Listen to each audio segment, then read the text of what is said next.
Hello friends, നമുക്കിന്ന് നമ്മുടെ ഗോവട്ടിയിലുള്ള കായ്ക്കുച്ചി മാർക്കറ്റിലെ കുറച്ച് വിശേഷങ്ങൾ കാണാം.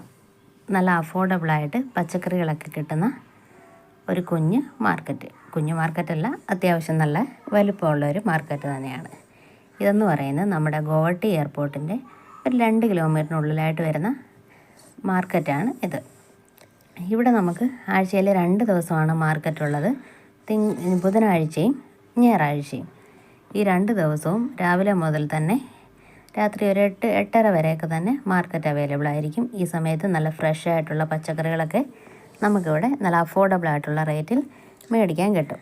ഇവിടുത്തെ ആൾക്കാർ കൂടുതലും സ്വന്തമായി കൃഷി ചെയ്യുന്ന പച്ചക്കറികളാണ് ഇവിടെ കൂടുതലും ഈ ദിവസങ്ങൾ കിട്ടും. നല്ല ഫ്രഷ് പച്ചക്കറി ആയിരിക്കും. അതുകൊണ്ട് നിങ്ങൾക്ക് പച്ചക്കറി കണ്ടാൽ അറിയായിരിക്കും എല്ലാം നല്ല ഫ്രഷ് ആയിട്ടുള്ള പച്ചക്കറികളാണ്.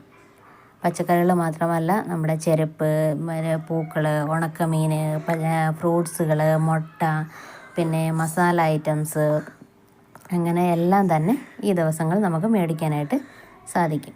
പിന്നെ പച്ചക്കറികൾ തന്നെ നമുക്ക് സീസൺ അനുസരിച്ച് വ്യത്യാസം വരും. ഇപ്പോൾ തണുപ്പ് സീസൺ ആയതുകൊണ്ട് തന്നെ ഇലകളാണ് കൂടുതൽ ഇവിടെ കാണാൻ കഴിയുന്നത്. ഇവിടുത്തെ ആൾക്കാർ ഈ തണുപ്പ് സീസണൊക്കെ ആകുമ്പോൾ കൂടുതൽ ഇലകളാണ് കഴിക്കുന്നത്. അതുകൊണ്ട് തന്നെ ധാരാളം വെറൈറ്റി ആയിട്ടുള്ള ഇലകൾ നമുക്ക് കാണാനായിട്ട് കഴിയും. നമ്മുടെ ഇലകളെന്ന് പറയുമ്പോൾ നമുക്ക് നാട്ടിൽ കിട്ടുന്ന ചീരയും പാലക്കും ഒക്കെ ഉണ്ട്, മല്ലിയിലയുണ്ട്. അതുകൂടാതെ തന്നെ വേറെ എന്തൊക്കെയോ വെറൈറ്റി ഇലകളുണ്ട്. എനിക്കതിനെക്കുറിച്ചൊന്നും കൂടുതൽ അറിയില്ല.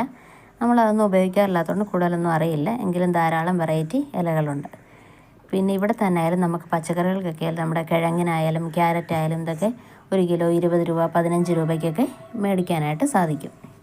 അതുകൊണ്ട് തന്നെ നല്ല അഫോർഡബിളാണ് ഇവിടുത്തെ പച്ചക്കറിയുടെ റേറ്റ് എന്ന് പറയുന്നത്. നമ്മൾ സാധാരണ വൈകിട്ടാണ് പോകാറുള്ളത്. വൈകിട്ടാകുമ്പോൾ നല്ല തിരക്കാണ്. വൈകിട്ട് ഒരു 8 മണി വരെ നല്ല തിരക്കായിരിക്കും. ഇന്ന് മാത്രമാണ് ഞങ്ങൾ പകൽ പോയിട്ടുള്ളത്. അതുകൊണ്ട് തന്നെ വലിയ തിരക്കൊന്നുമില്ലായിരുന്നു. നല്ല ഫ്രഷ് ആയിട്ടുള്ള സാധനങ്ങൾ നമുക്ക് നോക്കി മേടിക്കാനും പറ്റി. നല്ല തിരക്കാകുമ്പോൾ നമുക്ക് ഭയങ്കര പാടായിരിക്കും പച്ചക്കറികളൊക്കെ മേടിക്കുക. ഈ ഫുള്ള് മാർക്കറ്റ് നിറച്ചായാലും നല്ല തിരക്കായിരിക്കും ഇവിടെയൊക്കെ കണ്ടോ, മൺപാത്രങ്ങളൊക്കെ അവർ കൈകൊണ്ട് ഉണ്ടാക്കിക്കൊണ്ട് വെച്ചേക്കുന്നതാണ് ഇവിടെ കാണാൻ കഴിഞ്ഞത്. പിന്നെ ധാരാളം ഫ്രൂട്ട്സ് എന്ന് വെച്ചാൽ ഒരു ഇതെല്ലാ ഫ്രൂട്ട്സും ഉണ്ട്. പഴമായാലും ഓറഞ്ച്, ആപ്പിള്, കിവി, അങ്ങനെയുള്ള എല്ലാ ഐറ്റംസും തന്നെ ഇവിടെ ഉണ്ട്. പഴമൊക്കെ പിന്നെ ഇവിടുത്തെ നമ്മുടെ നാട്ടിലെ അല്ല, ഇവിടുത്തെ വേറെ ടേസ്റ്റാണ്. അങ്ങനെയുള്ള എല്ലാ ഐറ്റം തന്നെ ഇവിടെ ഉണ്ട്. പിന്നെ നാട്ടിലെ കുറേ സാധനങ്ങൾ ഇപ്രാവശ്യം കാണാൻ കഴിഞ്ഞു. ചീനി, ചേമ്പ്, കാച്ചിൽ, വാഴക്കൂമ്പ്, വാഴപ്പിണ്ടി, അങ്ങനെയുള്ള ധാരാളം ഐറ്റംസ് ഇപ്രാവശ്യം ഉണ്ടായിരുന്നു. പച്ചക്കറികൾ മാത്രമല്ല കേട്ടോ, ഇതിൻ്റെ ഓപ്പോസിറ്റായിട്ട് തന്നെ മീറ്റ് ഷോപ്പുകളുണ്ട്. നമ്മുടെ പോർക്കുണ്ട്, താറാവുണ്ട്, ചിക്കനുണ്ട്, മട്ടനുണ്ട്. അങ്ങനെ അതിൻ്റെ എല്ലാ സ്റ്റാളുകളിലും തന്നെ ഇതിൻ്റെ ഓപ്പോസിറ്റായിട്ട് ഉണ്ട്. പക്ഷേ അതിലൊന്നും ഞാൻ വീഡിയോയിൽ ഉൾപ്പെടുത്തിയിട്ടില്ല. അതെല്ലാം തന്നെ ഇതിൻ്റെ ഓപ്പോസിറ്റായിട്ട് കാണാൻ കഴിയും. അതുകൊണ്ട് ഇവിടെ ചീനിയും വാഴക്കൂമ്പും എല്ലാം ഉണ്ട്. ഇവിടെ കുപ്പിയിലിരിക്കുന്നത് തേനാണെന്നാണ് അവരോട് ചോദിച്ചപ്പോൾ പറഞ്ഞത്.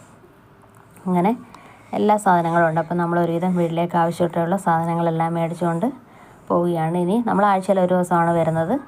അപ്പോൾ ഇനി നമ്മൾ അടുത്ത ആഴ്ചയെ വരുള്ളൂ. അപ്പോൾ ഒരാഴ്ചത്തേക്കുള്ള സാധനങ്ങളുമായിട്ട് നമ്മൾ മേടിച്ചുകൊണ്ട് നമ്മൾ അത്യാവശ്യം നാട്ടിൽ കിട്ടുന്ന നമ്മുടെ ചീനിയും ചേമ്പും ഒക്കെ കുറച്ച് മേടിച്ചിട്ടുണ്ട്. അതെല്ലാം മേടിച്ച് നമ്മൾ തിരിച്ച് പോവുകയാണ്. അപ്പം ഇതേപോലുള്ള ധാരാളം സ്ഥലങ്ങൾ നമുക്കിവിടെ ഉണ്ട്. അപ്പം നിങ്ങൾക്ക് വീഡിയോ ഒക്കെ കാണാൻ താല്പര്യമുള്ളവരാണെങ്കിൽ ലൈക്ക് ചെയ്യുകയും കമൻറ്റ് ചെയ്യുകയും ചെയ്യുക. കൂടുതൽ വീഡിയോ ഒക്കെ പുറകെ ഇടുന്നതായിരിക്കും. പിന്നെ അതാണ്ട് ഇവിടെ ഈ ചാക്കിൽ എന്തോ ഒരു സാധനം ഇരിക്കുന്നുണ്ടോ, ഇത് ജീവനുള്ള സാധനമാണ് കേട്ടോ. അത് അനങ്ങുന്ന വീഡിയോ കാണുന്നുണ്ടോ എന്നറിയില്ല. അത് നന്നായിട്ട് അനങ്ങുന്നുണ്ട്. അത് ഇവരോട് ചോദിച്ചപ്പോൾ അവരെന്തോ ഇവിടുത്തെ ആൾക്കാരെന്തോ ഫ്രൈ ചെയ്ത് കഴിക്കുന്ന സാധനമെന്നാണ് പറഞ്ഞത്. അവർ ഫ്രൈ ചെയ്ത് കഴിക്കുമെന്ന് പറഞ്ഞു. ഇതെന്തോ സാധനമെന്നറിയില്ല. ഇത് വീഡിയോയിൽ അനങ്ങുന്ന കാണാൻ പറ്റില്ല, പക്ഷെ നല്ല രീതിയിൽ അത് അനങ്ങുന്നുണ്ടായിരുന്നു. അപ്പോൾ നമ്മൾ ഇതൊക്കെ പച്ചക്കറികളൊക്കെ മേടിച്ച് നമ്മൾ തിരിച്ചു പോവുകയാണ്. അപ്പോൾ പറഞ്ഞതുപോലെ നമ്മുടെ വീഡിയോ ഒക്കെ ഇഷ്ടപ്പെടുകയാണെങ്കിൽ ലൈക്ക് ചെയ്യുകയും ഷെയർ ചെയ്യുകയും കമൻറ്റ് ചെയ്യുകയും ചെയ്യുക. ഇതേപോലെയുള്ള ധാരാളം സ്ഥലങ്ങൾ നമുക്കിവിടെ ഗോവട്ടിയിൽ തന്നെ ഉണ്ട്. അപ്പം പുതിയ വീഡിയോയിൽ ഓരോ സ്ഥലങ്ങളായിട്ട് നമുക്ക് കാണിച്ചു തരാം. അപ്പം നമ്മുടെ വീഡിയോ ഒക്കെ ഇഷ്ടപ്പെടുകയാണെങ്കിൽ ലൈക്ക് ചെയ്യുകയും ഷെയർ ചെയ്യുകയും കമൻറ്റ് ചെയ്യുകയും ചെയ്യുക. അപ്പം നിങ്ങളുടെ അഭിപ്രായങ്ങൾ എന്തുവായാലും അത് കമൻറ്റിലൂടെ അറിയിക്കാൻ മറക്കരുത്. അപ്പോൾ ഓക്കെ, പുതിയൊരു വീഡിയോ ആയിട്ട് കാണാം. ഓക്കെ.